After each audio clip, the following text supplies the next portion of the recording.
principle, I'm very much self-educated.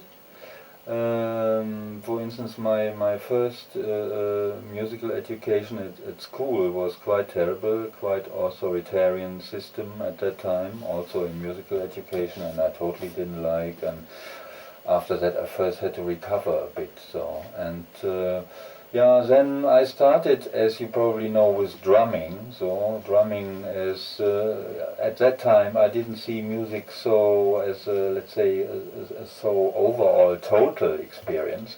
More first to get into it, starting with drumming. So, and from there, which in principle the NEU was certainly the first step, even if not yet really professional. That was more on an amateur base. Starting with that, yeah, things developed quite naturally and quite logically, also related with my, I guess, my individual talents or capabilities, so musicality and styling and taste, and yeah, it was yeah, quite logical. Looking at you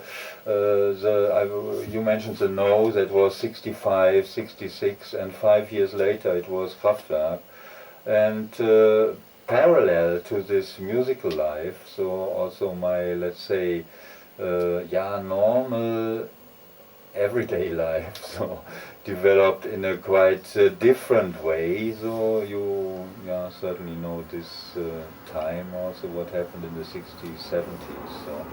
So there was a great overall development, I would say. So, and certainly my main aiming was making music, yeah, and working with Kraftwerk certainly also had a big influence on me. Let's say, if you talk about minimalism. So that was certainly also part of the program already then. So also coming back to this drummer, they were very artistic and incredible drummers. So where I quite early realized, well, I could never do this. So, and I got to do it a bit more simple way. So, and yeah, so in principle I ended up quite at the opposite, so can say so. And also later, if you look at the later developments, for instance with La Düsseldorf, I totally didn't drum anymore. So that was a certain period in my life, and certainly the NEU period in a way was certainly side for me, also my personal individual. For instance, in the after the first side of the second NEU album, I thought, well, that was it. So I don't have to do this again. I know how it functions, and now let's see what else can I do. Sorry, was that a good answer? Yes.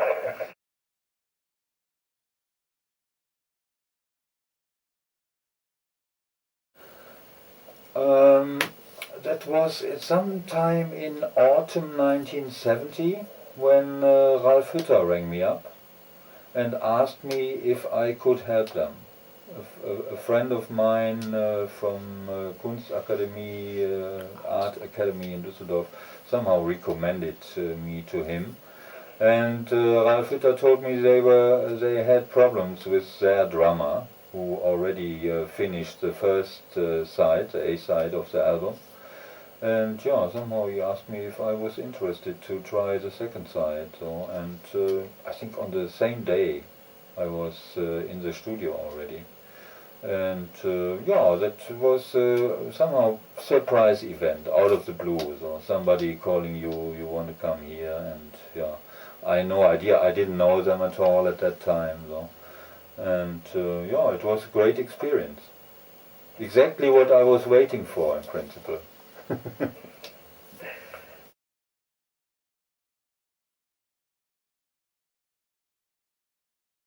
There are several factors involved in this decision. I think this Kraftwerk experience, also later together with Michael Rother, was certainly a quite, let's say, quite hot act. So, and after 6 months about getting a bit overheated, quite successful also playing live, very well promoting their first album and playing their songs, which means Ralph and Florian songs.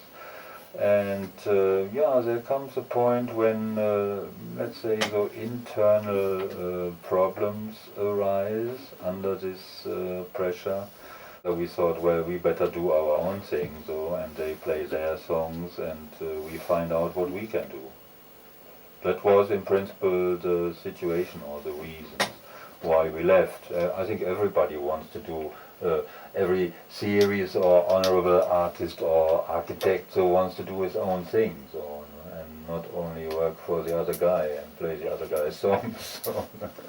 And especially, I think, as a really young person, where you still couldn't explore yourself, so you're certainly very eager. It's quite normal, I think, to try your own thing.